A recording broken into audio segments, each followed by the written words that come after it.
to order. Mary Ellen, can you please call the roll? Commissioner Tedesco? Present. Commissioner Volpe? Here. Commissioner Clark? Here. Commissioner Woloski? Alternate Commissioner Carrot? Here. Alternate Commissioner Coviello? Alternate Commissioner Coles? Here. Alternate Commissioner Ma? Here. Commissioner Santego? Here. Vice Chair Salko? Here. Chair Hammersley? Hammersley's here. I did hear from Steve Wolowski and Joe Coviello. They will not be here tonight. In Steve's place, we'll seat Tessa Ma for the first time. So Yay. look out. We got big pressure. things planned here. So Down. with that, I determine we do have a quorum. If we could all stand for the Pledge of Allegiance, please. Pledge my allegiance to the flag of the United States of America and to the republic for which it stands, one nation, under God, indivisible, with liberty and justice for all. I'll remain standing for a moment of silent reflection, please.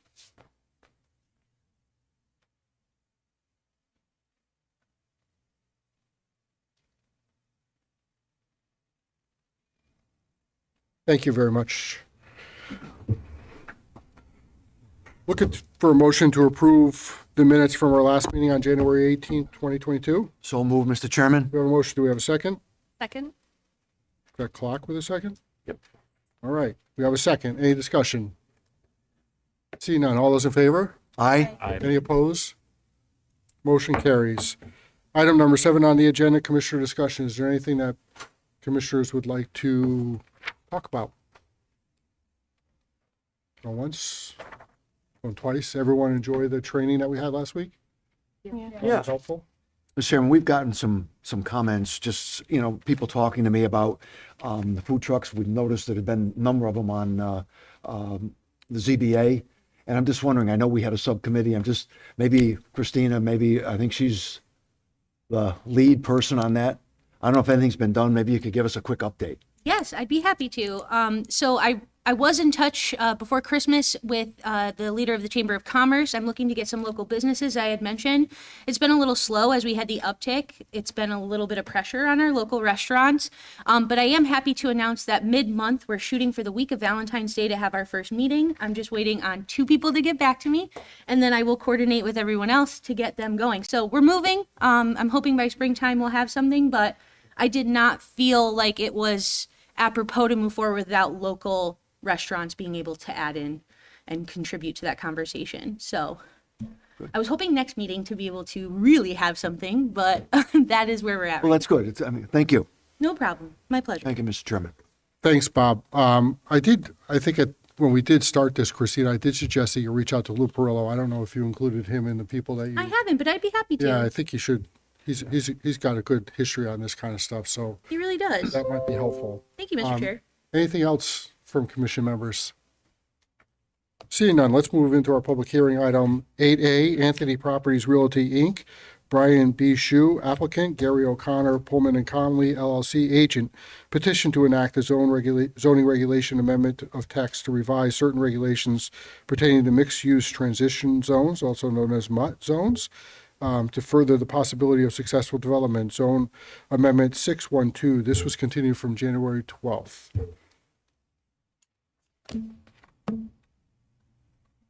Ronald, just when you're ready, your name, address, just so we can get it on the record. Jim Capone's working the lights tonight. Good job. Thank you. Mr. Shue, go ahead. My name's Brian Shue, and I'm the Director of Development for Anthony Properties out of Dallas, Texas. And before the important people on our team get up here, I thought I would give you guys just kind of a quick review, tell you how we got here and what we're looking for. So we're seeking a text amendment for the property at the northeast corner of West Street and Curtis. And we would like to do several things here. We'd like to take an undeveloped property and do something that's already permitted within the MUT zoning, but with a few tweaks. Little higher buildings, a little denser, and a little less commercial space. We'd like to bring a much-needed property type to the community, one that doesn't currently exist, and that's a Class A multifamily community. We want to make approximately a $54 million investment in Southington and allow for an additional $5 or $10 million in commercial investment. And that would result in about $900,000 to $1 million in additional property taxes. We're willing to help improve the town's affordable housing deficit. And we want to build something that complies with the Plcd while at the same time it adds less traffic than what is currently allowed in the MUT zoning and what other projects might potentially bring. And we want to be good neighbors by reducing sight lines, keeping buffers, not disturbing wetlands, etc. So with that overview, I'll hand it over to Gary O'Connor, who will get into more of the details.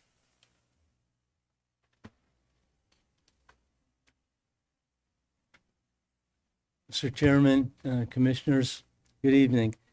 I won't go over what. Gary, could you Ron- just give us your name and your Yes, address? for the record, my name is Gary O'Connor. I'm with the law firm of Pullman and Comley, and we're located throughout the state, including, yes, Hartford, Connecticut.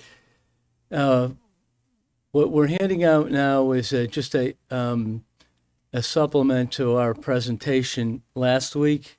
And while I don't want to go over the entire presentation again, I do, for those that are here tonight that may not have been, I just thought I would highlight a couple of points. Thank you. And let's see. Okay.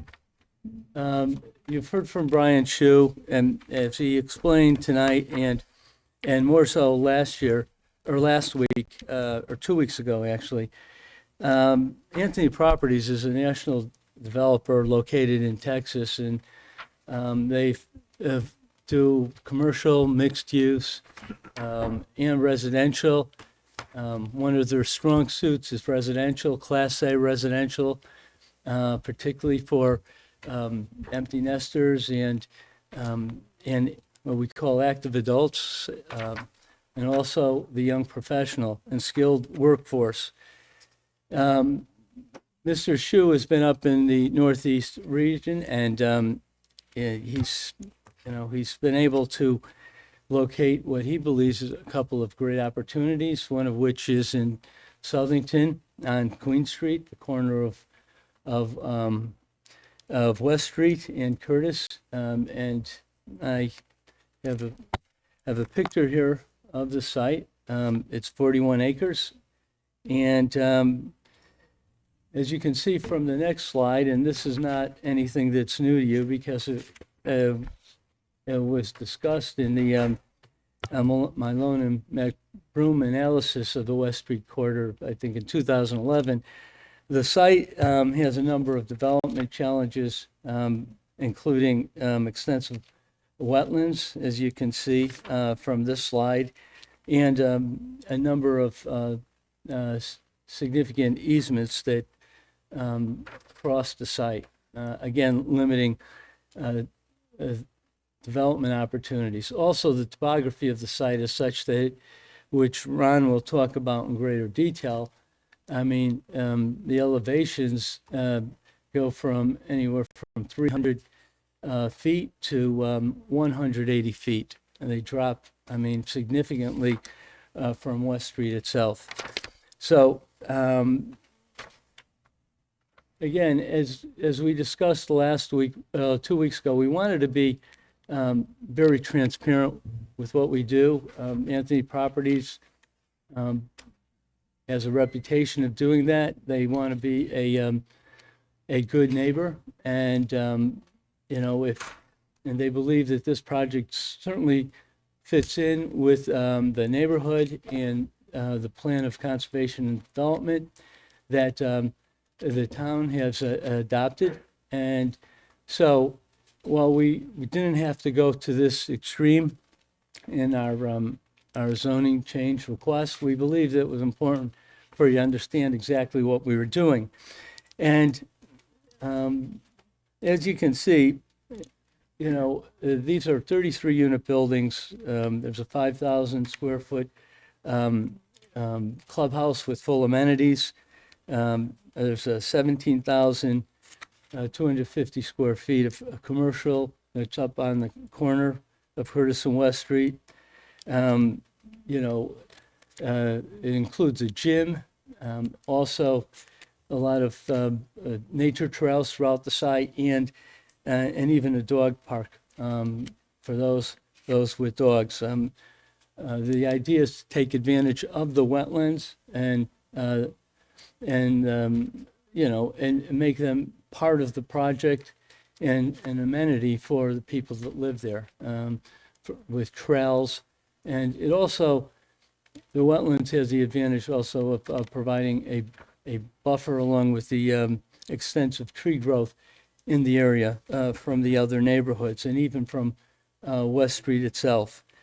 In order to do this project, Class A residential project, there's a number of units that are required.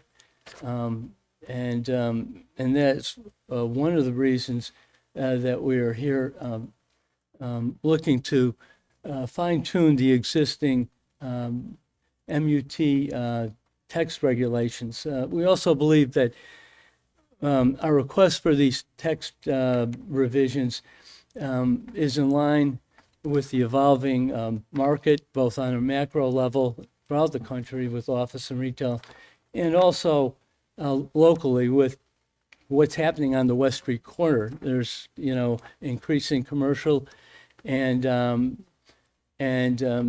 demand for commercial, quite honestly, is very limited relative to residential. And as we explained last week, we believe that by kind of fine tuning that ratio, it creates a number of positive things for the area. I mean, one, we're not building commercial that will be filled with vacancies, and two, by increasing what we believe is a more affluent rental base in this area, they'll be able to support the existing commercial businesses that have been recently established in the area.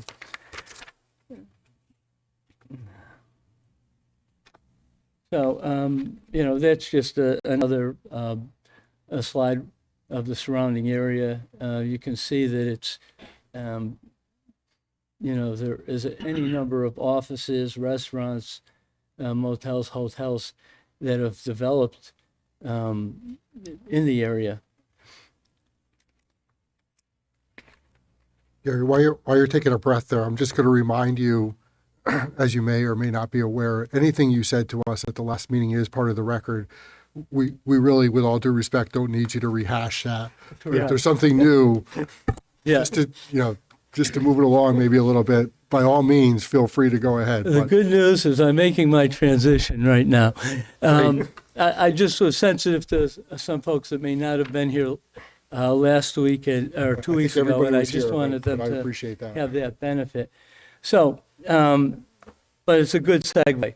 At the last meeting, a number of members of the commission asked some very good questions, and quite honestly, we listened and went back and tried to develop some answers that we hope to provide you with tonight. And these were in the areas of the plan of conservation and development, community benefits, visibility of the buildings was another, and traffic.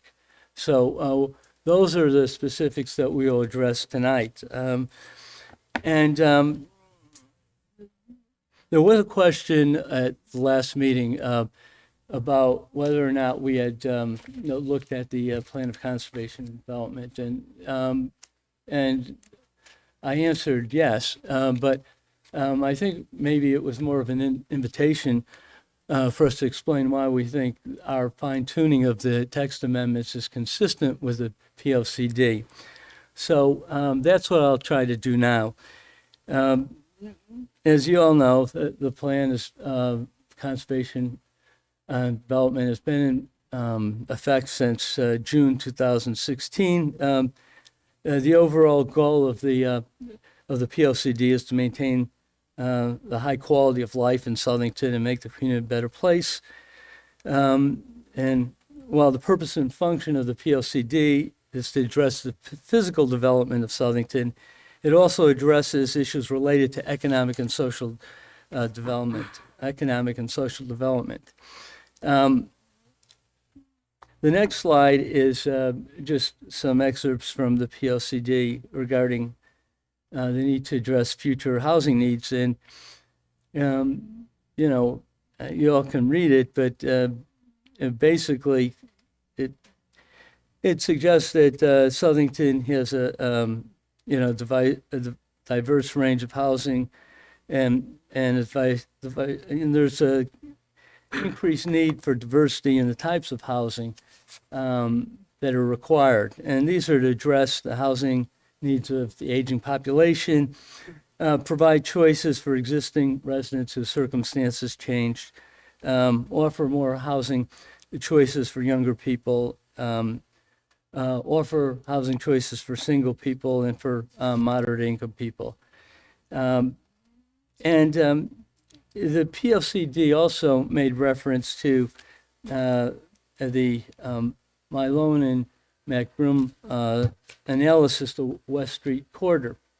And, I've just extracted some of what I believe are the key points in that analysis. And it was, if you dig down deep regarding the MUT zone, they indicated the key was to achieve a smooth transition.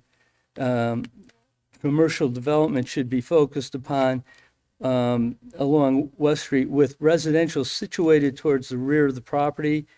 The analysis also indicated that it's important to foster economic development in the corridor, while protecting quality of life and encouraging good design and minimizing traffic impacts. And there was also additional recommendations about buffering whatever development in the MUT zone would be from, the other neighboring residences. And they also asked the commission to consider increasing the number of units per acre from 6 units to 10 units in order to encourage the level of residential development that positively boosts the spending power of the corridor without overburdening the transportation system.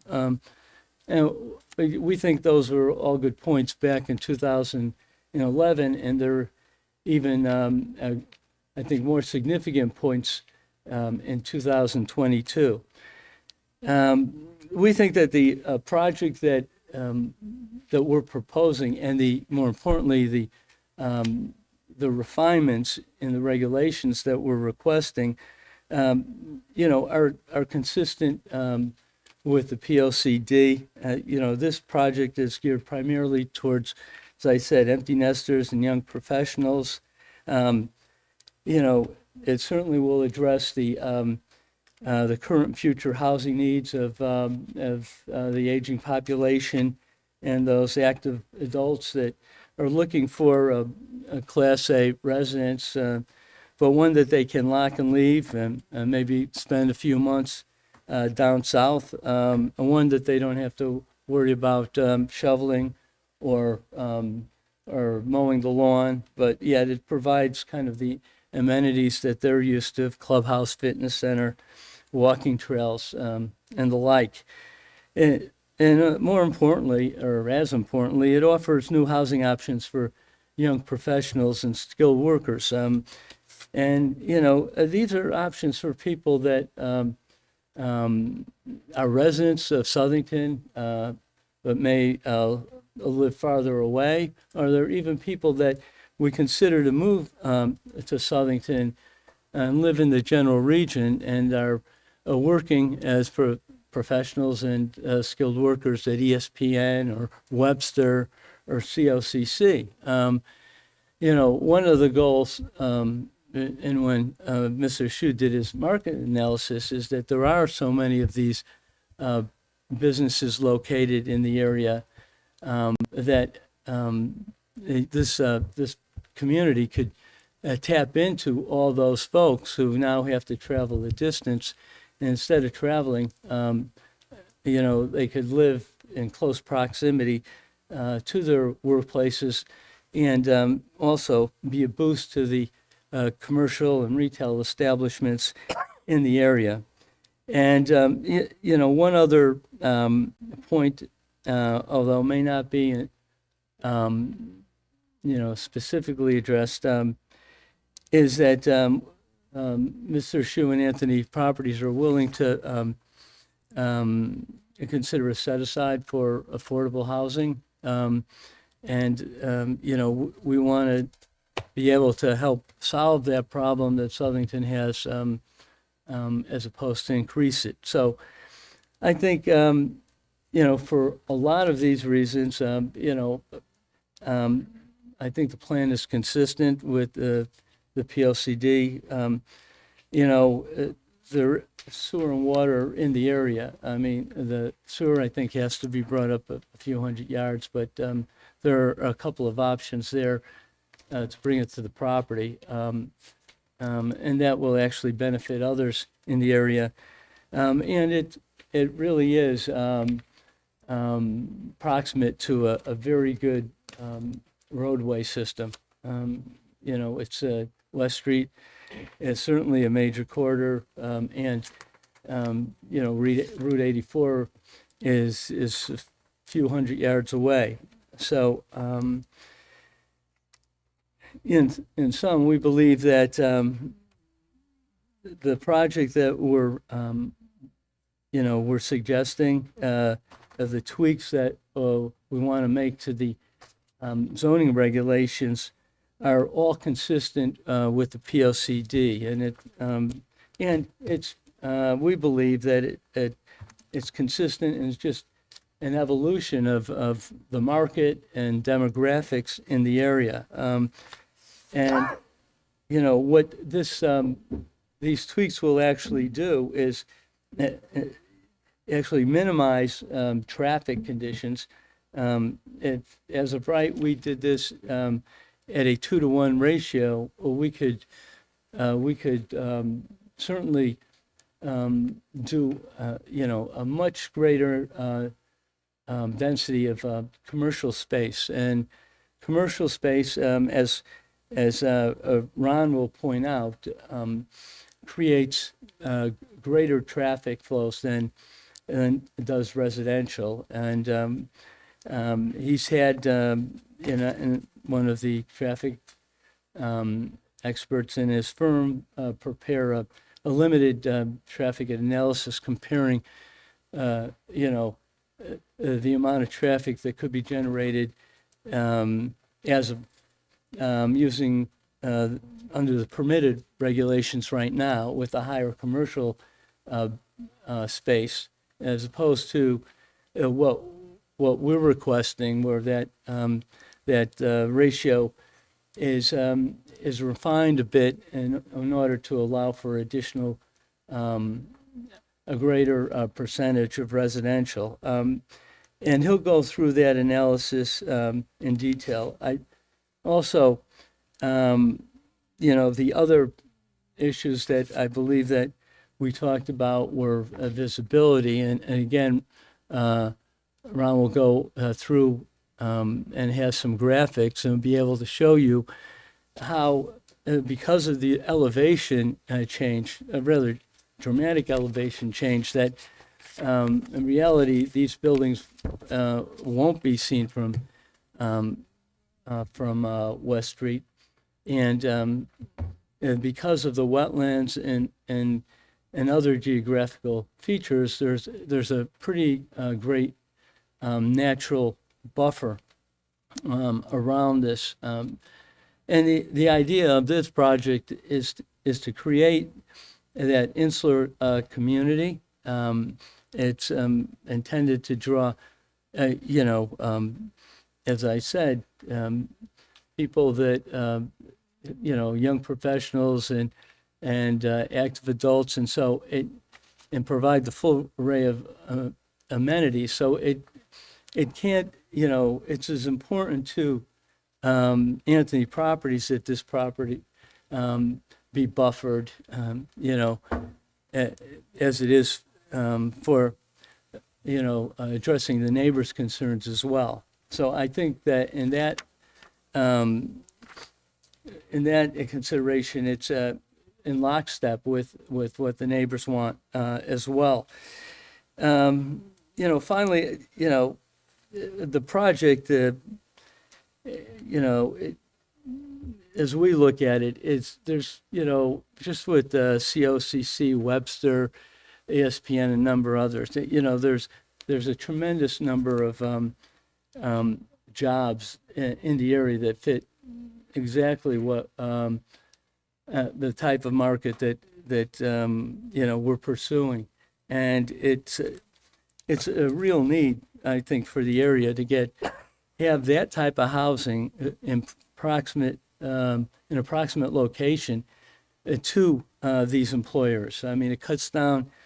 The traffic is already going there. I mean, so by keeping it there, there's less. These commuters are commuting less, which is better for the environment. They're closer to home. They're supporting the existing commercial and retail area in Southington, and there, as Mr. Shu pointed out, there's a tremendous amount of taxes that will be generated from this project. I mean, anywhere from $760,000 to over $1 million, and that's a lot of annual income, and it certainly. I mean, I like to break it down into something tangible. I mean, my wife's a teacher. I know how much she started with. I'm not sure how much the starting salary is here, but I do know it's an incredibly noble profession. But I think that we all want to invest in our teachers and our education system, make it better, and you can hire a lot of new teachers and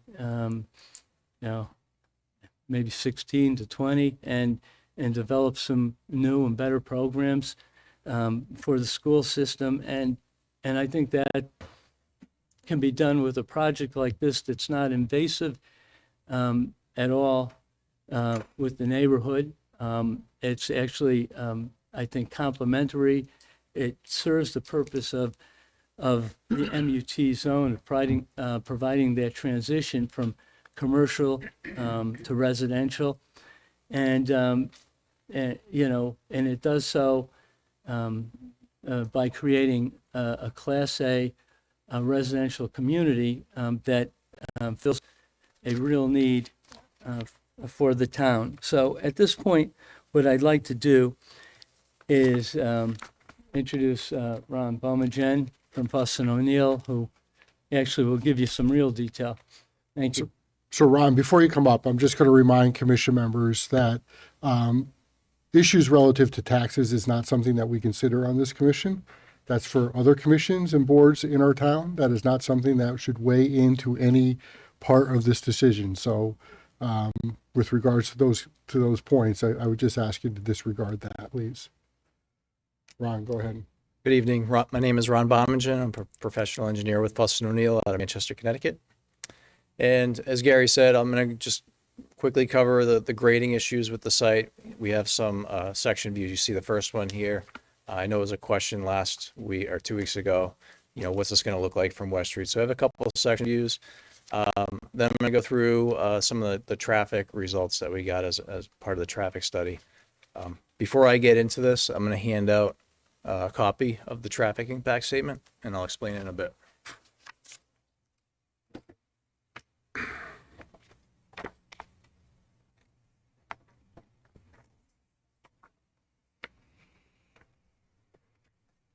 Like a handout. Thanks.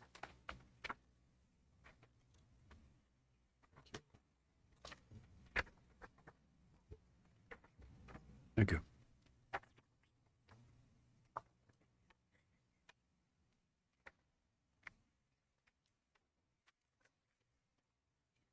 So I'm going to summarize that in a little bit, so you don't have to read through it. It's kind of lengthy. It goes into great detail with like the calculations and how the number of trips came. So don't worry about reading it now. I'll summarize it in the presentation here.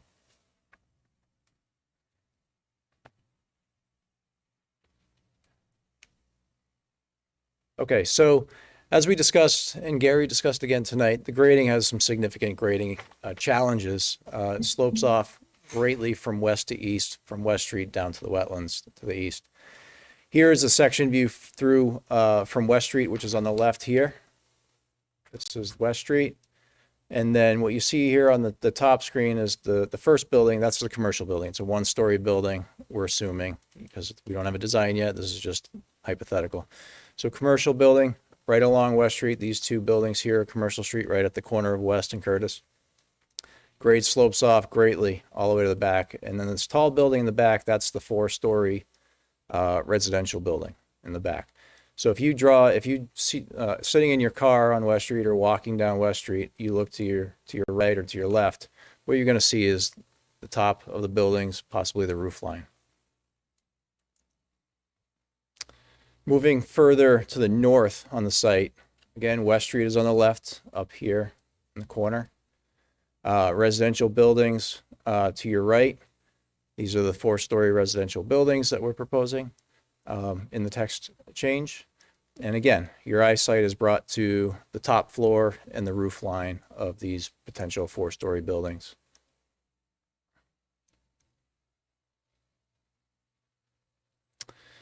So just to quickly summarize, I'm not going to spend too much time on this. This is what we're asking for. It's a 41 3/4 acre site.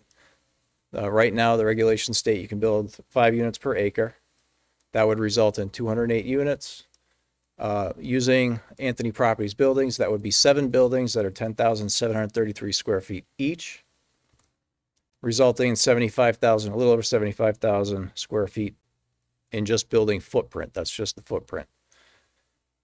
Using the residential to commercial ratio of 2:1, you would have a little over 37,000 square feet of commercial space required to offset the number of residential that would be part of the current regulations.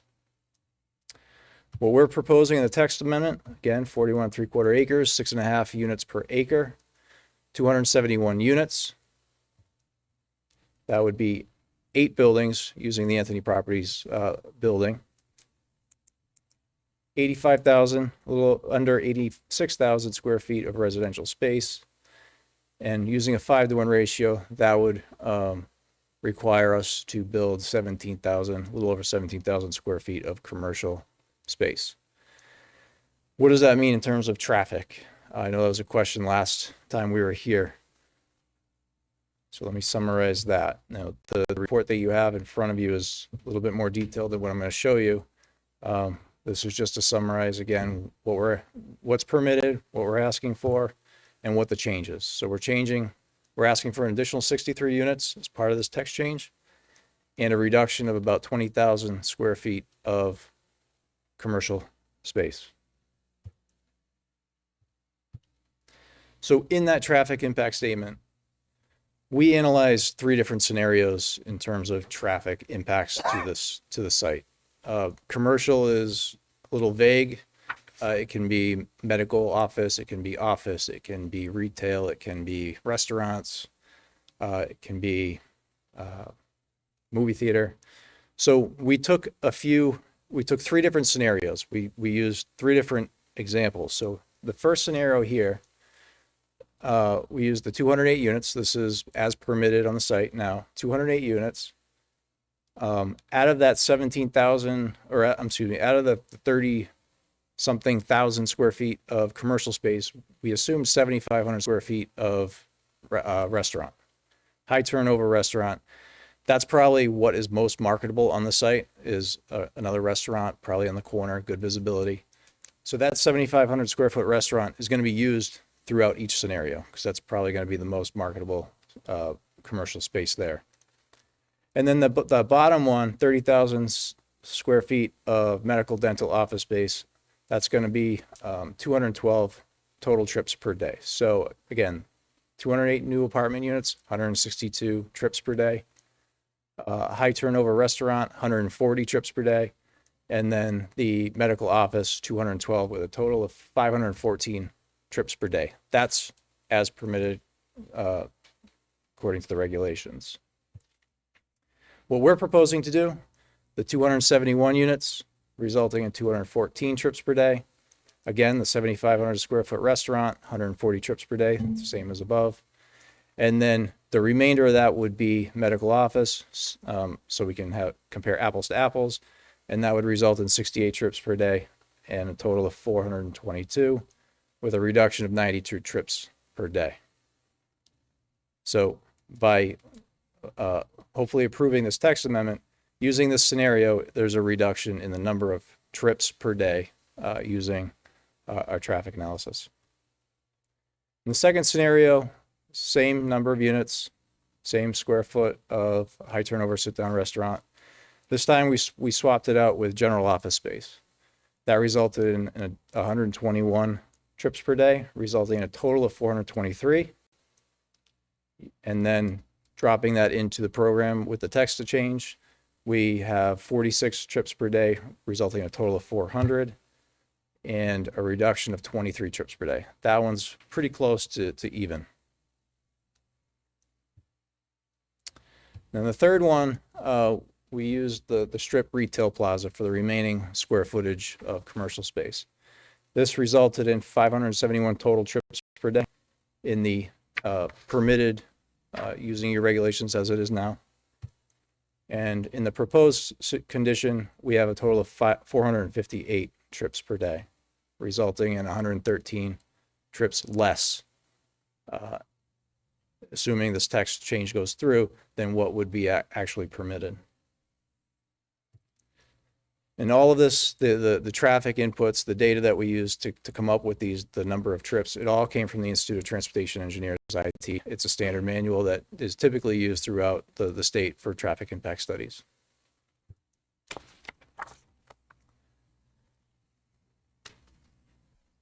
Turn it over to Gary.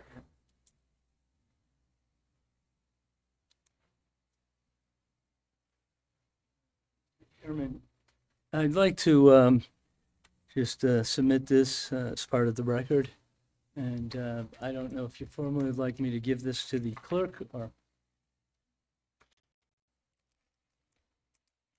Is that the traffic study, Gary? This is a traffic study. Is that the one that, Ronald, is that the same one you just handed out? You got one? Okay.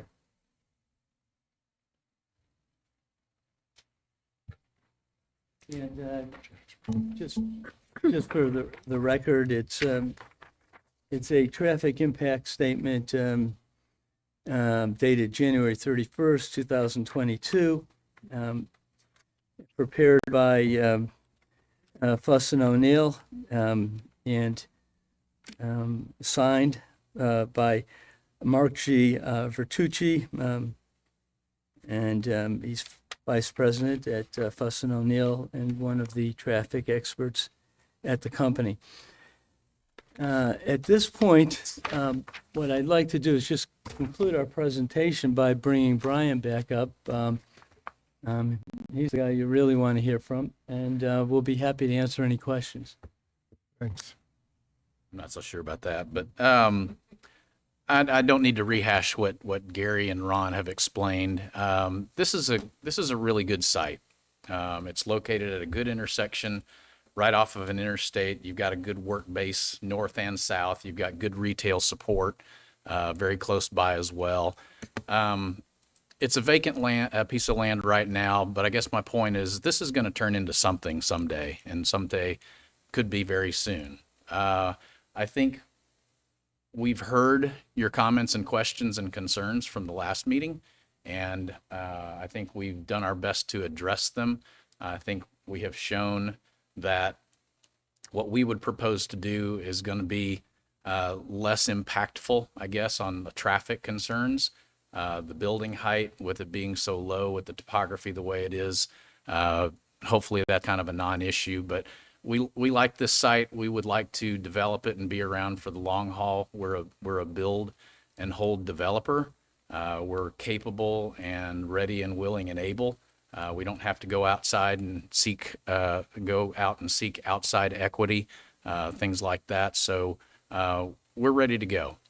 So I appreciate y'all's time and listening to us and consideration of this text amendment. And if there are any questions, Gary and Ron and I will be happy to answer them. Good. Thank you. Thank you. Any commission members with questions? Commissioner Santago. So, again, thank you for your presentation. That you did a nice job. It's very well done. It's very professional. We appreciate it. You're asking for a zone change, not a site change. So my first question is, I understand why you're asking for a change at the corner of Curtis and West.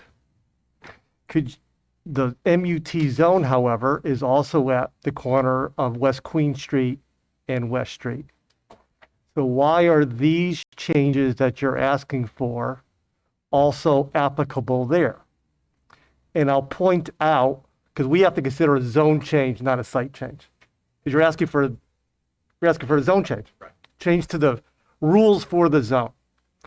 And I'll point out one of your changes, which is the height thing. And I appreciate that. So for the site where you are, you're right, that slopes downhill. I get it.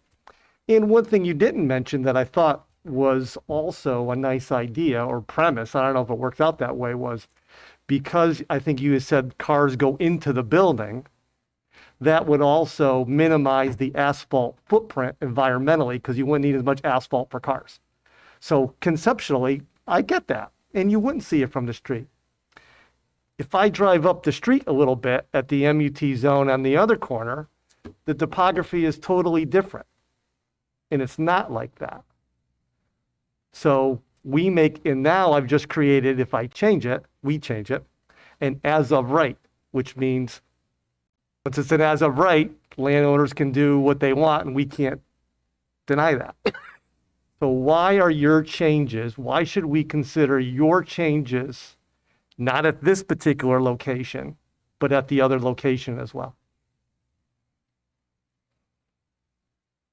When we considered our options and trying to make this project work on the site, we looked into a number of things, including the variances, which from a legal standpoint is proving hardship is really impossible. But we were also very, I guess, heartened when we found out that there was really only one other MUT zone. And when we did our further due diligence, we found one, it was smaller. I think it's 26 acres. And we also noted that it is surrounded by commercial and industrial zones. I mean, it's probably, more insulated from a residential zone than the property that we're talking about right now. And as far as the height is concerned, if the development went forward with the existing regulations, you would still have those 4-story buildings because it would be a mix of commercial and be a mix of residential and non-residential. I believe that's how it's defined in the zoning regulations. So you would still have the 4-story, but we are trying to consciously do here is increase the volume of residential versus commercial. And as we tried to explain, I think there's a lot of good reasons. So in doing so, you create more solely residential buildings, and in which case, right now, you can only build the 3 stories. But if we did the project without the text amendments that we're suggesting, you would still have 4-story buildings. It'd just be that maybe the first floor would be commercial, and the top 3 would be residential. So I don't see it as having any increased impact on visibility in that respect. And as I said, fortunately, it's one zone and a zone that has a lot of industrial and commercial surrounding it. Okay.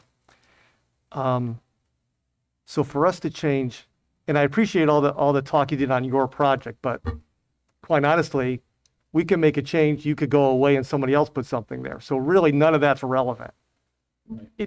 In the grand scheme of things, because we're making a change to regulations. Right. Right? It's not a site plan, it's not a project approval. It's should I change the rules? So for me, when I consider, should I change the rules? The first thing I look at, are the rules unclear or are they no longer applicable? Are they confusing? That sort of a thing. Like, why should I change my rules? And what I heard in your argument was, and please correct me, that's why we're having this, was the current economic condition does not make what I want to do economically feasible right now. So, because every other argument, our current regulations does that. So what I'm hearing is you're asking us to change our rules because the current market conditions are not favorable. That's what I heard. So correct me or feed on that. And it's probably because I didn't articulate it as well as I could. There's two factors. One is it's a change in the paradigm of residential, the residential market. It's not just temporary market conditions. Hybrid office is something that's here to stay. I don't believe remote is 100% remote is here to stay, but the concept of hybrid is, and retail as well. I mean, that whole industry has changed. I mean, that changed even before the pandemic, but it's been accelerated by the pandemic, and people are more willing and generally like shopping online, and they like having products delivered to their house. I mean, is it going to be 100% of that? No, but it's going to be significant and dramatic enough change that it will affect the whole retail paradigm as well. So that's one kind of macro reason. And the second is more local. There has been a large amount of commercial development in the West Street corridor. And, we believe that when you couple those two things, it's not just, we want to change because there's a short-term fluctuation in the market. It's because of those two factors, there's a real evolution that's taken place here. And we believe that the zoning regulations have to evolve as well. And what we're proposing is to take into consideration that, there is more need for residential. The concept of having all these commercial spaces under buildings, and the demand is not there, and and in this kind of particular area, we believe won't be there. So, what we're suggesting is that it's reasonable to fine-tune the regulations to have them evolve with, the change in the real estate market as a whole. Thank you. I'm done, Mr. Chair. Yeah. Commissioner Salka? As part of this development, we talked about affordable housing. And if I remember right, you said it was like 5% of the number of units would be affordable. Was I correct in that? Yeah, we were asked to consider it, and our initial reaction was, look at, we don't want to make things worse for the town. We want to make them better, and so we would consider setting aside a certain percentage for affordable housing. Because my concern on this is that right now Southington is about, and I'm going to throw out a number, it could be plus or minus, about 900 units short of the state requirement of 10% affordable housing. And if we go with, even if we go with 5%, we are taking a step back.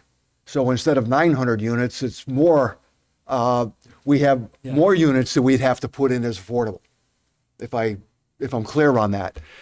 If we go 10%, it's a net equal. So by only going with a 5% affordable number, we are actually stepping back. So instead of 900 units, we probably have to have 950 units more to get to that 10%, Right. which means we have to put them somewhere. So I guess what I'm leading up to Yeah. is that you mentioned about 5%. And I'm wondering that even if we go with 10%, we're breaking even on the number of affordable units throughout our town. So I'm saying, would you consider at least 10% as part of this Yeah, proposal? I'll let the, Mr. Shu answer the question. Although I'm not a affordable housing expert, I think that the numbers are a little different. And again, I am going to readily admit that I'm not, but I thought that in looking at this, the deficit was like 5.9%. So you're right, to the extent it, 5% was initially offered. And that was our first, you asked us, and we said, sure. I mean, but if it is a number that is something higher than that, your percentage deficit, then yeah, that's something that we would consider. Absolutely.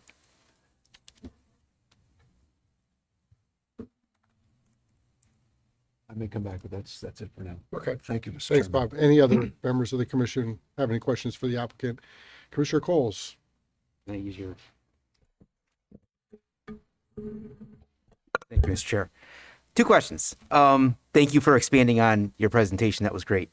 So I'm not going to ask about taxes because that's not on the radar here. But what is, when we kind of look at something like this, is health and safety. And so with the change in ratios, we're looking at a higher population of residential dwellings. And this is, I guess, a general question about how many typical emergency service calls would we anticipate for a development of this magnitude? I'm afraid I don't have a good answer for that. I could certainly look into it and just kind of come up with an industry average, but I'm afraid I don't have an answer for you. It's tough, and I appreciate the fact that depending on the population that we have there and that sort of thing, Sure.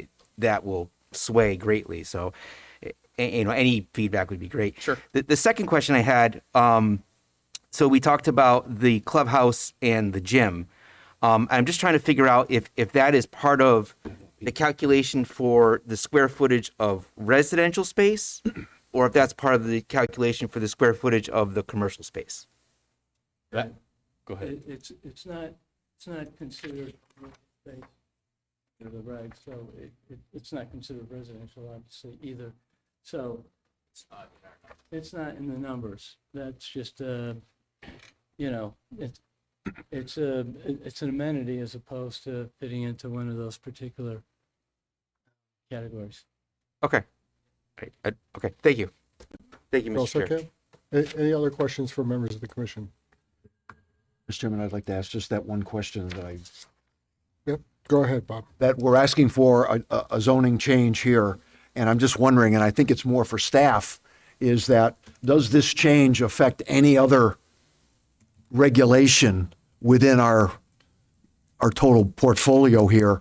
Sometimes there's a height in another section of the book. And I'm just wondering, does this change stand alone, or does it impact anything else within our zoning regulations that we have to think about?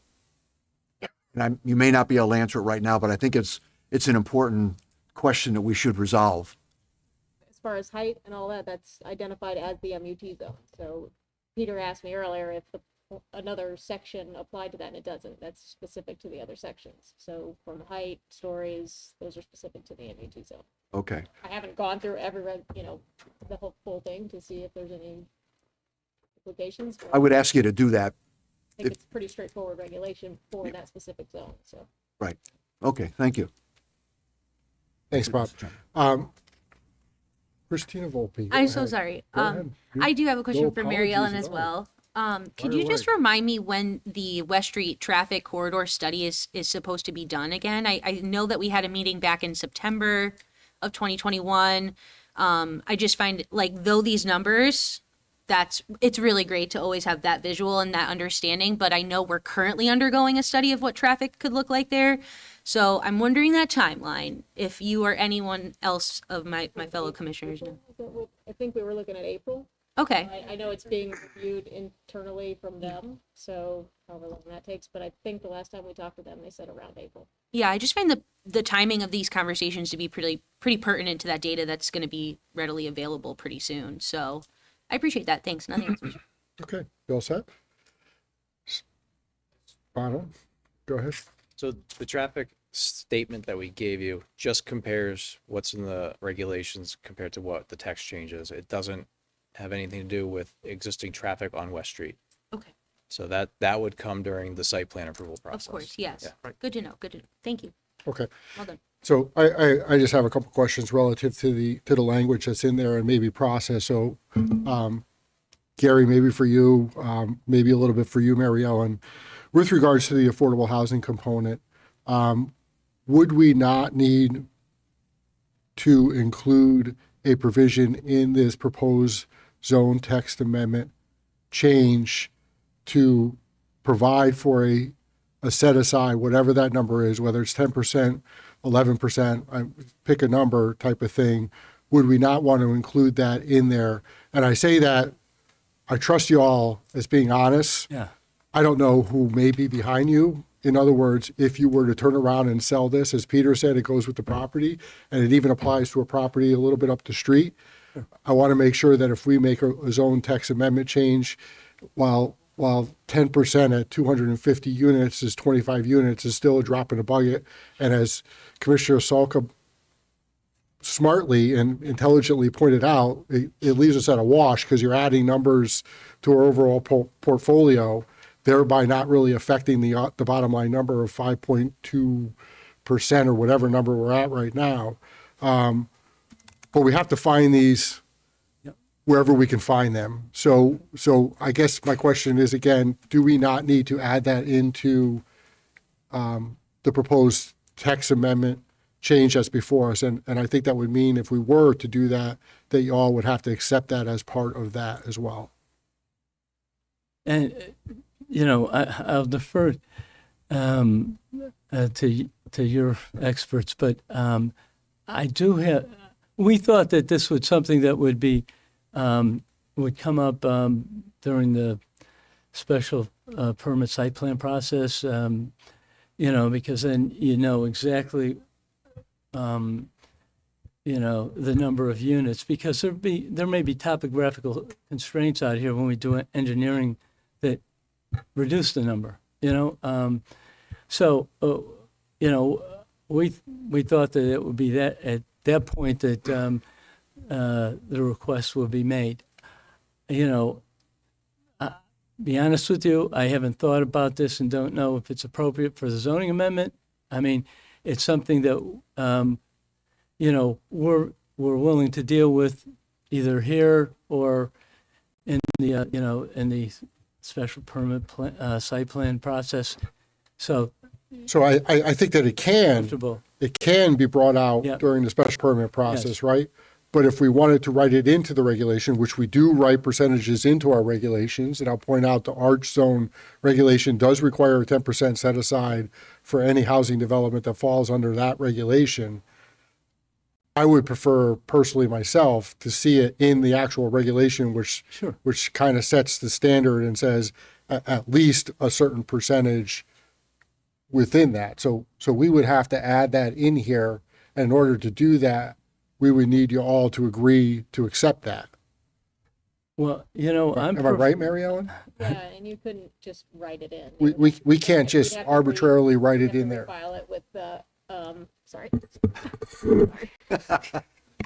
You can't just, we couldn't just write something like that in right now and just add it in, because that wasn't what was filed with the town clerk. So we would need to have it modified, refile it with the town clerk. and then take it up at another public hearing. So I think you could we could double check. I think you could leave the public hearing open. If they wanted to present something modified, then we could file it with the town clerk, leave it open for the appropriate time, and then move on. There's another piece there. You mentioned that currently the site is not serviced by sewer. And I don't want to see the town have to pay for y'all to come in and get your sewer. So I would prefer to see that, if we were to move forward, see that as a part of the regulation, that any infrastructure improvements that were required to be made, public water, public sewer, that cost is borne by the applicant and not by the town of Southington.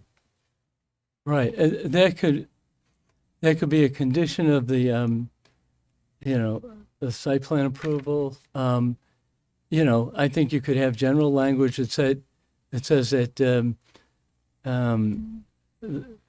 the property shall be serviced by, sewer and water, at the expense of the owner of the property. Something You're to an that attorney, effect. you can Yeah. maneuver. Yeah, it we any can way you figure want, that but out. Here's where I go, is that at the end of the day, if we were to adopt the zone text amendment, Sure. we're beholden by that zone text amendment.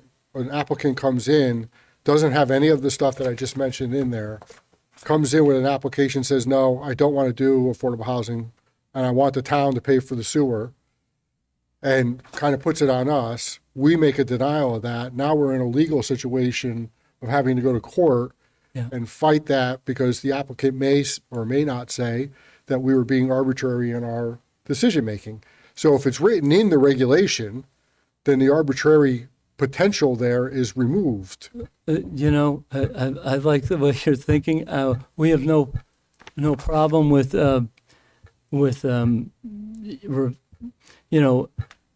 including that and incorporating it into the requested text regulation refinements. And I have to talk to my client about what that magic number is for affordable, but certainly it should be higher than what your deficiency is now. So it's something that makes it better, not worse. I'm okay Right. with that. And we do have precedent for a 10% set aside. As I said, our Yeah. arch zones do require a 10% set aside. So that number kind of sticks in my brain, although it doesn't really help the situation, certainly doesn't make it worse, which I think is beneficial. It, and it may make it better depending on what your deficiency is, but I hear what you're saying. Right, right. Okay. Commissioner Santiago.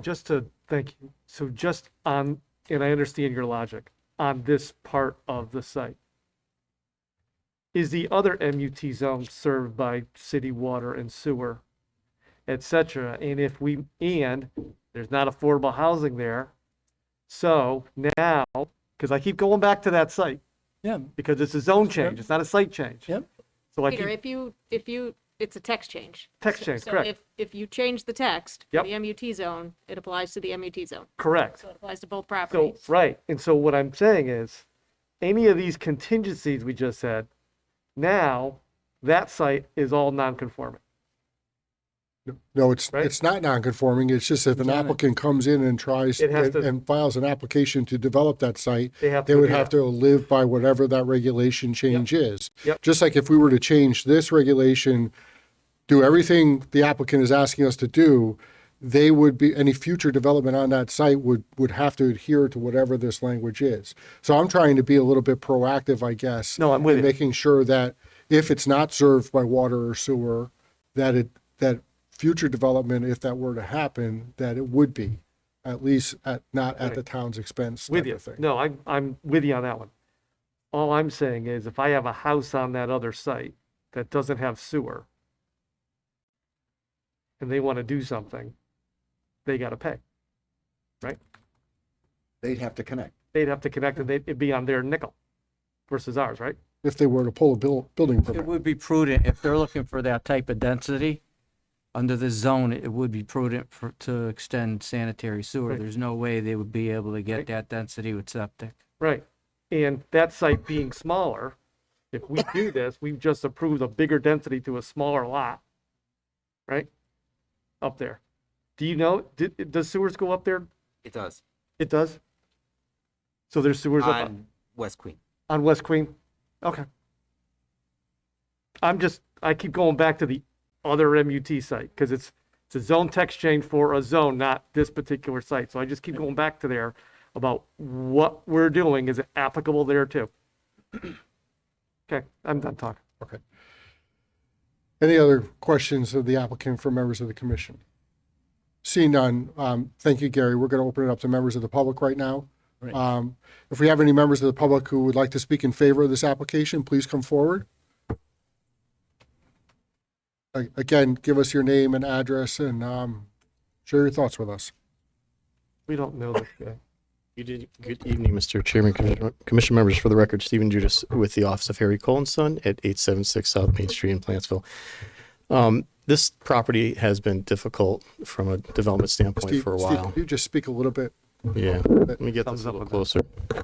Better? Yeah. Well, There great. you go. How you, Us old people, it's hard. yeah. I was saying, from a topographic standpoint, it's a very difficult piece of property to develop. And I think from a commercial standpoint, that topography kind of gets in the way. The corner is really the ideal place for commercial development. And if I wasn't here at the previous meeting, but I don't know if we talked a little bit about the history of the MUT zone. I think it was brought in by a developer, petitioned the commission to change these two properties or this corridor into this MUT zone. And they also had a ratio that was higher than what the commission actually adopted. I think the commission was a little cautious about it and wasn't sure they wanted to move forward with that ratio. So they downgraded it. And to be honest with you, the developers I've had come to my office, look at this property, and even the Toll family themselves, that ratio just doesn't seem to work for a developer that can come in and do the type of Class A development that you're seeing tonight. So I support it. I think it's a good idea for this area. And I think the commission would be happy with the results when it's done. So I don't know these guys at all. I'm just, I think it's a good thing. So to my 2 cents. Thank you. Yeah, he's on another team. Yeah. Name of that firm again? I don't know. Any other members of the public who would like to speak in favor of this application at this time?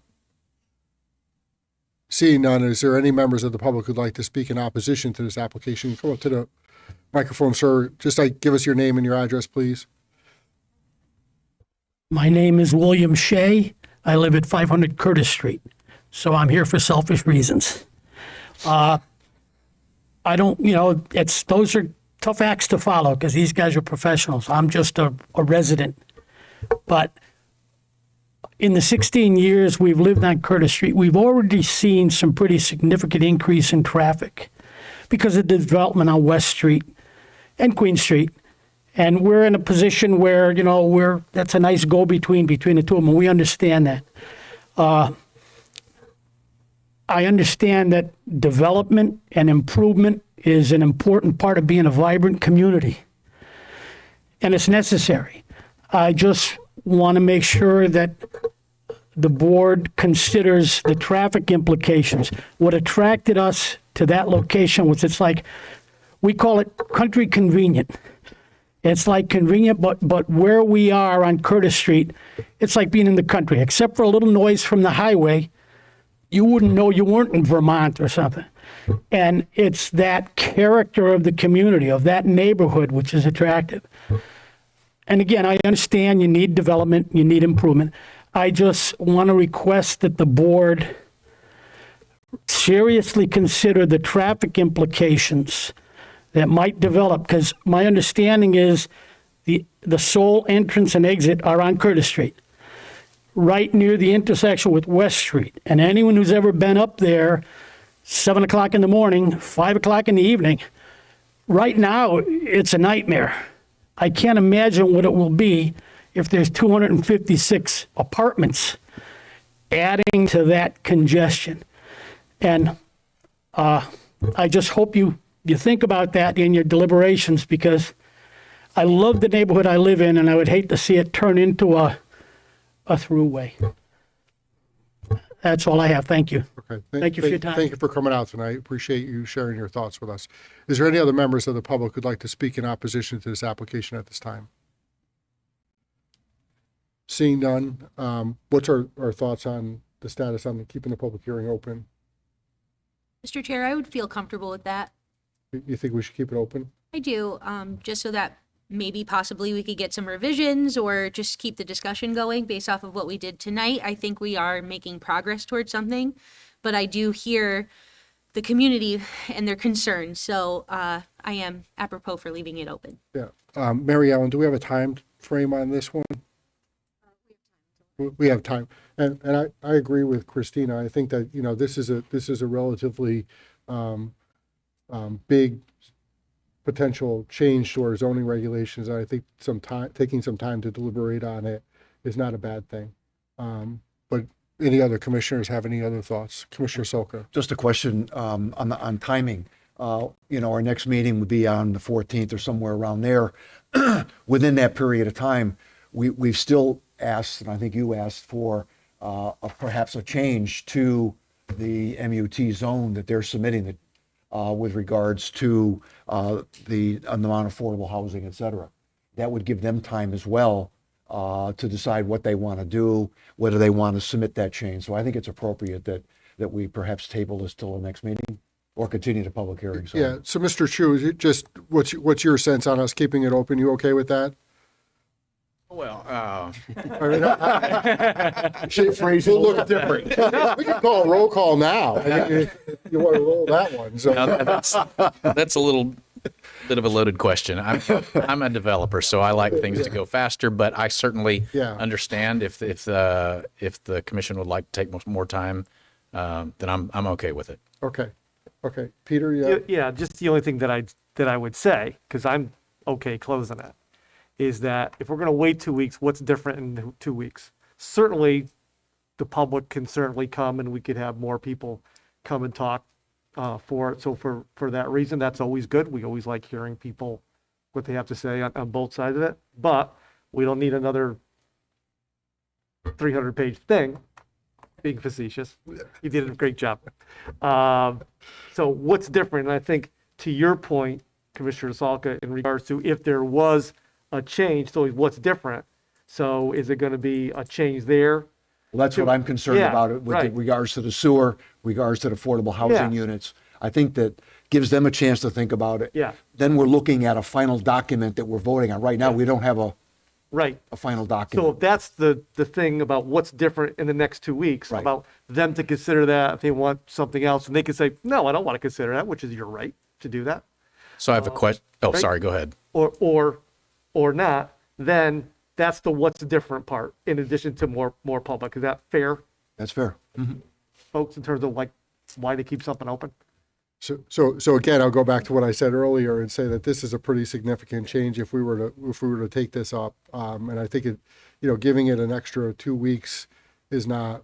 Well, I understand your point that you'd like it to move as quickly as possible. I think that from our side, it requires some deliberation. And let me say it this way too. I would encourage you to have conversations amongst yourselves and to consider some of the things that were brought up tonight and whether you're willing to make some tweaks to what you put in front of us. And again, as Peter said, if you decide not to do that, that's certainly your prerogative and we'll act on whatever you give to us. But no, understood. I have a question. If we do need to refile to get some of this verbiage into the text amendment, do we have time to do that so that it can be acted on in 2 weeks?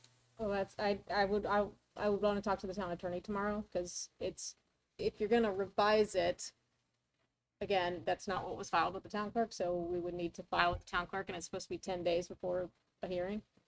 So it would probably push you into the first meeting in March, and at which point we actually might need a time extension of the 35 days. But let me circle back with the town attorney tomorrow, and we can talk. Okay. Make sure that Thank you. all that works out. All right. So, Mr. Chu, I'll also let you know a little piece of information as well. I will not be here at the next meeting. So I won't be here on the 15th. So even if you were to make the change, which I think with 10 days, you still, because today's the 1st, 10 days puts you at the 10th or 11th.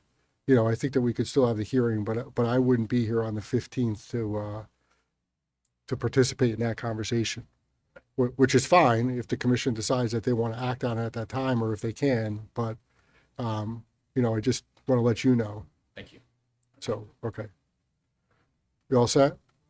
Okay, so we'll leave this public hearing open, and we'll move on to item 8B. Carrier Group, Inc., special permit application for a 6-lot open space preservation subdivision, property located at 927, 935, and 951 Shuttle Meadow Road, owned by the Dizzle family, LLC, in an R80 zone, SPU 658. This was continued from January 18th. Mr. Judas, We had the other nice guy last time. Brian. We had, This person looks familiar. yeah, we had the other very intelligent person coming up last time. You could just bear with me for one moment. He was very prepared, by the way, He got the setup before you guys started. just to bring that up. I think yes, I can.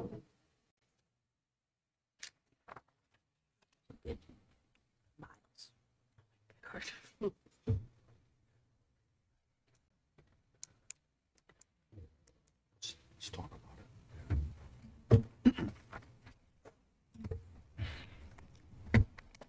I don't know what I'm missing here. This is for the meeting. And it's still got Shuttle Meadow.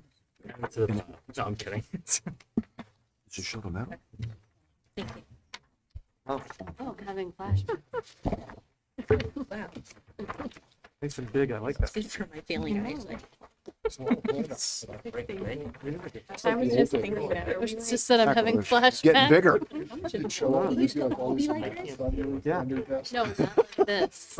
Like this. I quit. I wouldn't be able to. This would have been. TV readers, maybe. Oh, Shuttle Meadow. What am I thinking?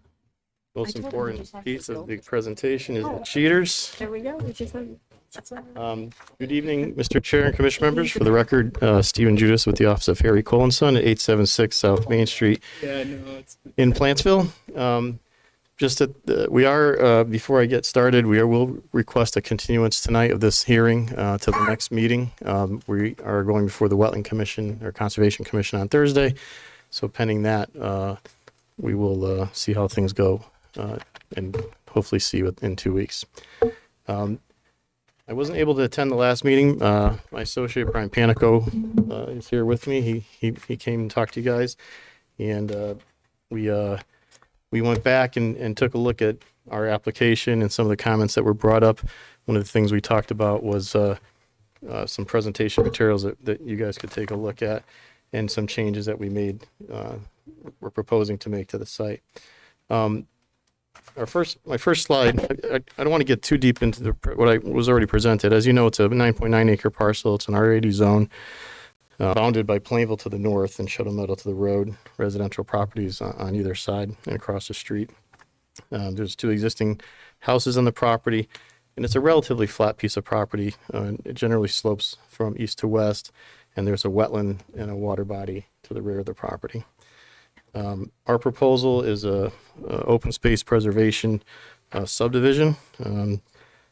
This is permitted under your regulations 3-07 of the zoning regulations. This slide here just shows the GIS map of the site with the 2 homes. There's a little path that runs to the site, and then the pond in the back. This is an aerial site, just to give you an idea. What's wooded, there's open fields in the middle, and there's a few outbuildings on the property as well. Part of our application, we're required to provide a conventional subdivision application, or conventional concept plan, I'm sorry, is what this plan is here. This gives you an idea of what our initial look at this property was from an R80 conventional development. It's five lots, and it's a 750-foot roadway.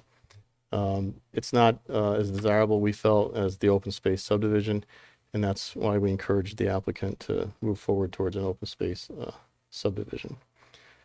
So this is the plan that we came up with. It's 6 lots with an area of open space at the front, and then conservation easements. We've made modifications to this plan from what you saw at the last meeting to kind of call out some additional conservation areas just from a protections perspective for natural features and so on. we've also, in this plan, we've changed our total conservation areas. We bumped that up to 1.93 acres, and for a total of 2.3 acres of open space and conservation area. And we tried to designate that around the perimeter of the property to prevent clearing up to the property lines, to protect the abutting properties, and to protect the natural resources around the backside of the property. One of the biggest things that we wanted to incorporate and wanted to convey to you was our plans for the open space out front.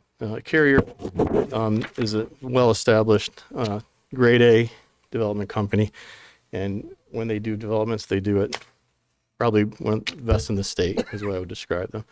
And some of the owners and developers are going to actually live in this subdivision, so you can imagine it's going to be first rate and top notch.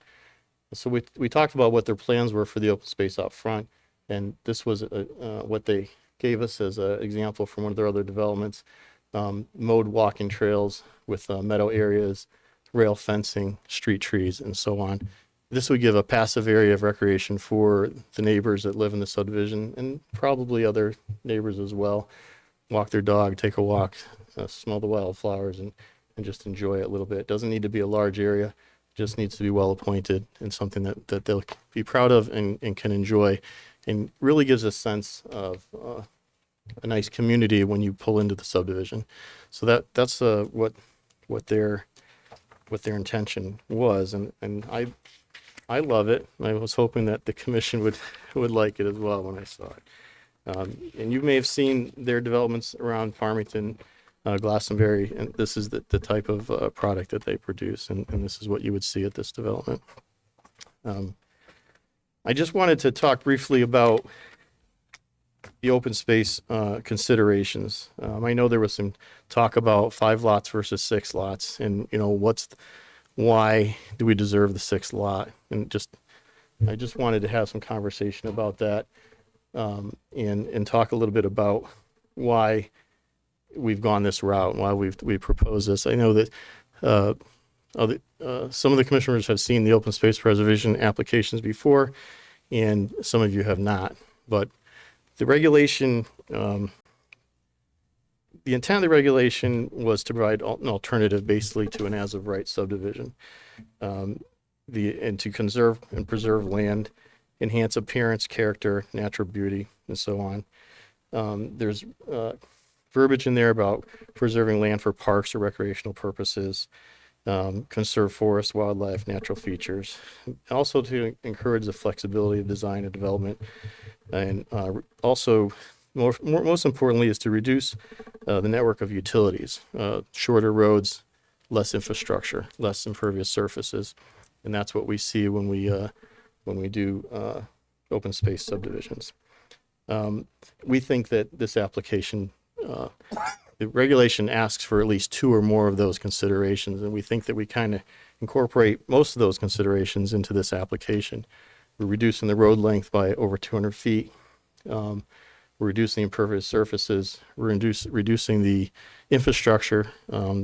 As you know, this will be a town road. It'll be owned and maintained forever by the town, and the less infrastructure we have there, the overall cost to the town of Southington will be reduced for maintenance in the future. And I guess you may say, how do you do that? How is that done? And I guess I jumped into that. The regulation kind of provides an incentive to the developer. It says that the incentive to developer is less infrastructure cost and the availability of additional building lots. Now, in this situation, we're proposing 1 building lot. Other subdivisions, we've had as many as 6 to 7 additional building lots in open space subdivisions. It also provides an incentive to the town and the community because there's less infrastructure to maintain for years to come, and there's an increase in preservation of land and resources. So less stormwater running off, less pavement, less drainage, things like that. And you may say why?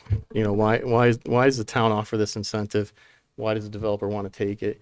And it comes down to a bunch of different aspects. It comes down to a better product. We think that this product is better than the 5 lot, and the 5 lot, I'm not showing a conventional subdivision. I don't think we could make work. I know it's tight against the wetlands and the buffers, but we did keep all the houses out of the upland review areas, and we could go that route.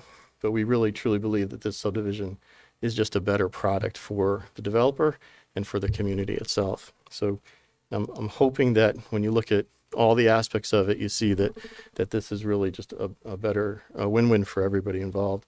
The R40 lots that we have here now, there's less lot area to be cleared, less lawn area, there's less driveways, and I would imagine you'll see less smaller houses as well as compared to an R80 lot. R80 lots, people generally build pretty big McMansions on them, and we think that in this neighborhood it's mostly R40 residential homes across the street and on this side of the property, and that this development fits in very well with what we're trying to accomplish here. It kind of covers the gist of what I wanted to get out to you regarding why we think the 6th lot is a reasonable request. As you know, we are going to, as I mentioned, we're going to continue this. We have some comments to address from staff, and I guess I'd ask for any comments that you might have for me or the developer at this point. Okay. Thanks, Steve. Any questions of the applicant from members of the commission? Commissioner Salka. Steve, on the front parcel that you're talking, that's part of the open space, Yes. who would maintain that?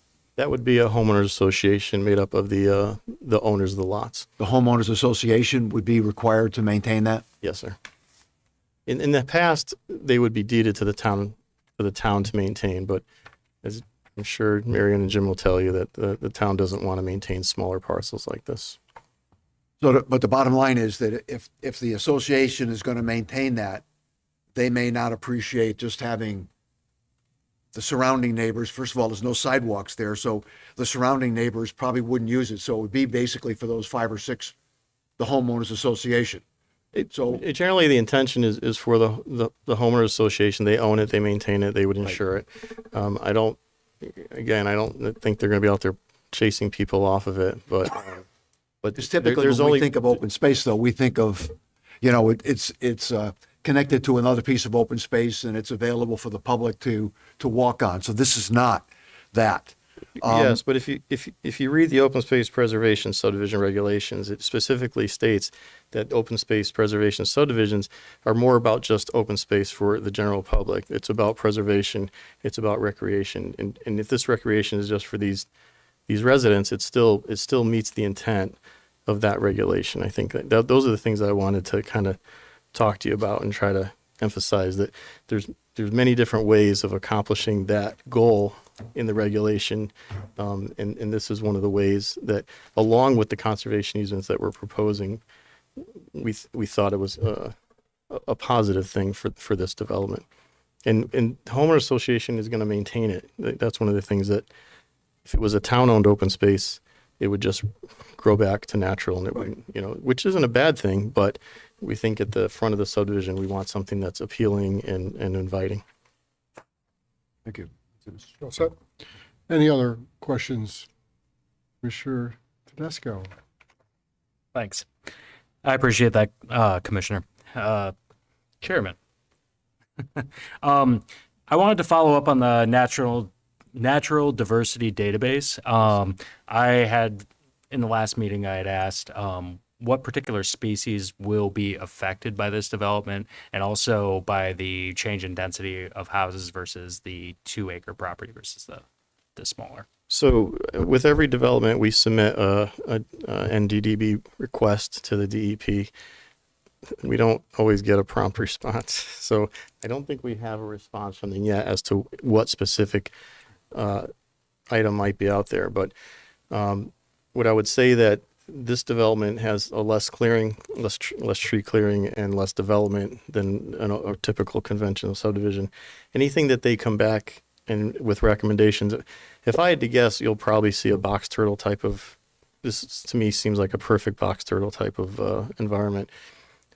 They will have recommendations, and developer will have to follow those recommendations as they go through the development process. But when we talk about environmental, there's also, if you look off site, there's a vernal pool off to our left on the abutting property. And that's a kind of environmentally sensitive area. So one of the things we talked about with our soil scientists was this type of drainage system is an underground system. It doesn't provide sometimes detention basins can provide a false sense of nesting for certain vernal creatures, and it's better to not have a detention basin near a vernal pool. So we didn't propose one on this one. We proposed underground storage, which is also helps with MS4, which is another DEP requirement. So we think overall it's a much better proposal, and that anything that we come back with from NDDB, we have to deal with and we have to address. Great. Did I answer your question? Kind of. As best you can for the moment, yes. Thank you. I appreciate it, though, yeah. Thank you. Said that? Okay. Any other questions for members of the commission or the applicant? Commissioner Santaco? So, Steve, on the 5-lot plan, Yes. so you go back to the upper part of that with your lots and on the, Yeah, this road is 750 feet long. Right. So it's much longer cul-de-sac. We're pushing the houses, basically as far back as I think the Wetland Commission would. I guess that's where I was going. Like, are you even going to be able to go back there? But I guess that's the deal you're going to get with wetlands, right?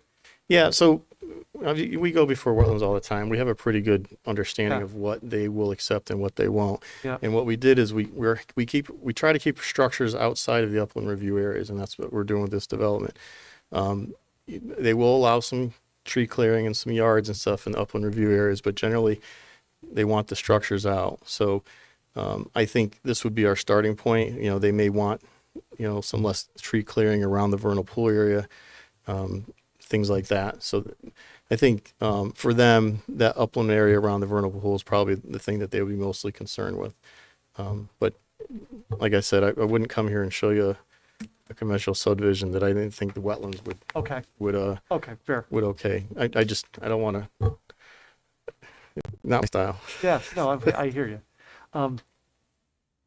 In regards just to land preservation, just in general, Mm-hmm. wouldn't land preservation happen with a 2-acre lot versus a 1-acre lot? Well, you may think so, but if you think about a building lot is someone buys a building lot and they have the right to do whatever they want with that 2 acres. They can clear it from property line to property line. And a lot of times on a 2-acre parcel, you kind of lose track of what's happening on that parcel. And I don't know if staff wants to comment on that at all, but it's harder to see what's going on, and I think you'll see more encroachments into upland review areas and things like that. I think when we shrink it down into a smaller, more manageable piece of property, to be honest with you, the neighbors turn into our kind of police officers and keep track and make sure that things are being done the way they're supposed to be. And we also, another reason for the conservation easements around the property was to provide an area that's deeded, that will stay conservation treed and wooded around the parcel. And that's the one, if you go back to This one. that's the thing to the top of the page you're talking about, right? To the top, and then we did 15 feet on the sides as well. Well, And that's not counted as open space, though. that's not open space. That's just preservation. That's So that's preservation here. preservation land. Yep, and that would be part of the deeds for each of these properties. Okay, so that's preservation land. The open space part of it is that walking trail at the bottom. Yep. Right? And you got 200 feet less roadway. Right, and if we go back to this subdivision is not required to have any open space or any. No, you could build that tomorrow. We got Right. nothing to say about it. So that's why we think, even though the open space is homeowner association owned, Right. we think it provides a nice entrance to the property. The conservation easement was an area for, we can maintain our areas on our lots, but we can protect the woodland and the trees and let them grow natural around the perimeters of the property. And hopefully the abutting property owners will appreciate that as well. All right. That would prevent anyone from building, typically your regulation allows you to build a shed within 10 feet of a property line. We're proposing 15 feet, so, at least an additional 5 feet away from the property line for any improvements that a homeowner might want to do there. Okay. Thank you. You all set, Peter? Yes, sir. Any other questions for members of the commission? Commissioner Volpe? Not a question so much as just a comment, but preservation is my trigger word, so I really do like this. I also like that this component just for this specific area. We talked about it last time. This is a historic agricultural area of our town. There's a 1772 house on Flanders right down the street. So I actually think that small section is preserving the memory of what the land use in that area was. And so I really compliment you on including that. And that's all I have. I think it's great. Thank you. I'm going to keep using that word preservation. And Just with me, yeah, especially with me. Thank you. Any other questions of the applicant for members of the commission? Okay, seeing none. Steve, anything to add before? just if you want us, if there's any other thoughts, we're open, to consideration. We'll again be back in 2 weeks to talk to you. If we have a wetland approval, we'll ask you to close the hearing. Otherwise, we'll keep plugging along. Okay, All right. thank you. Great. Yeah. At this time, we'll open it up to members of the public. Anyone in the public who'd like to speak in favor of this application, please step forward now. Give us your name and address and share your thoughts. All right. We see no movement. So is there any member of the public who'd like to speak in opposition to this application? Again, please step forward, give us your name and address, and share your thoughts. Seeing none. I will note that first of all, the public hearing is going to remain open. There's wetlands action that we're pending, and as well there's comments from both our planning and engineering departments that we're looking for your response back from. Anyone who spoke at the last meeting, my count has 4 members of the public who did step up and speak to us.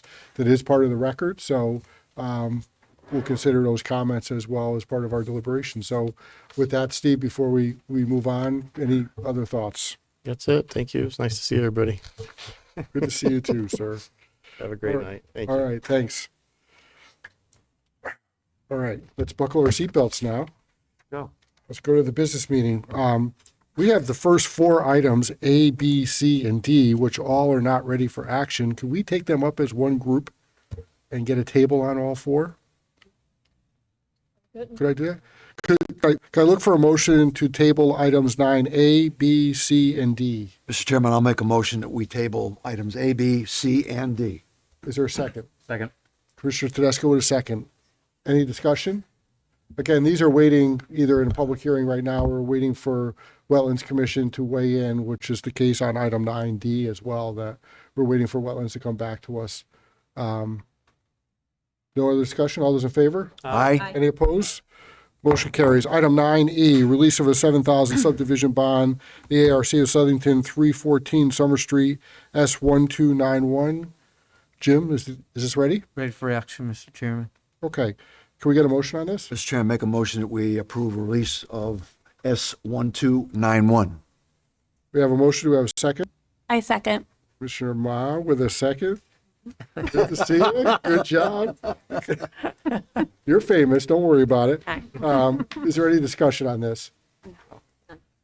Jim, I know there were some concerns that were brought to my attention by some of the neighbors out there. I assume that this is a clean project and there's not any runoff or any problems that are affecting abutting property owners? Yes, we have not, I believe Mr. Lovely has solved any issues.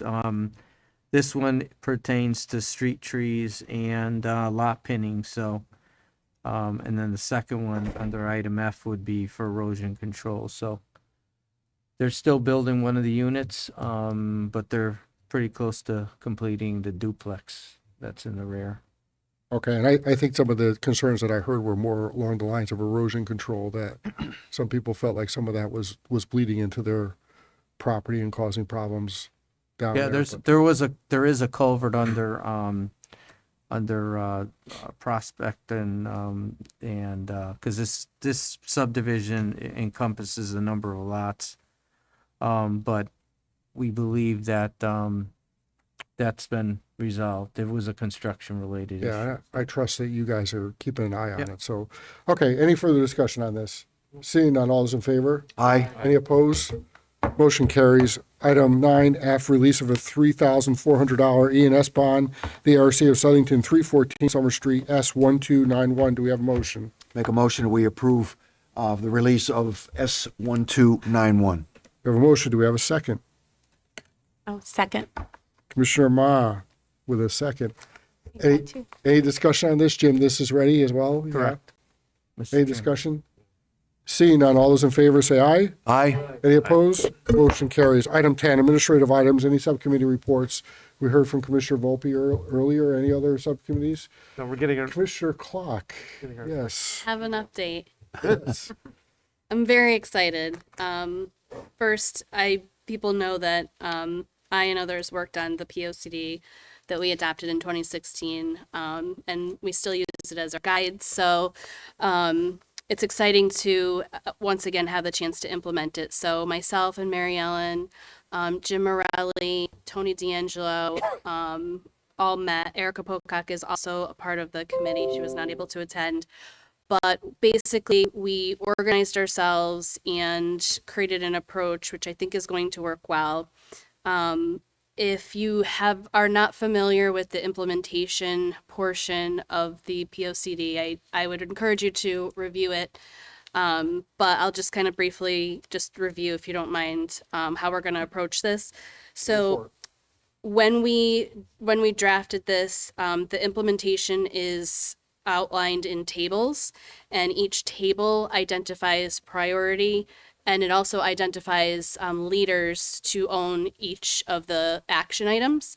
And so now that's going to be very useful in implementing. So we are each adapting 2 sections, and I just want to go through the sections because I think it's important to know what is in this POCD and what is going to be in it for future planning.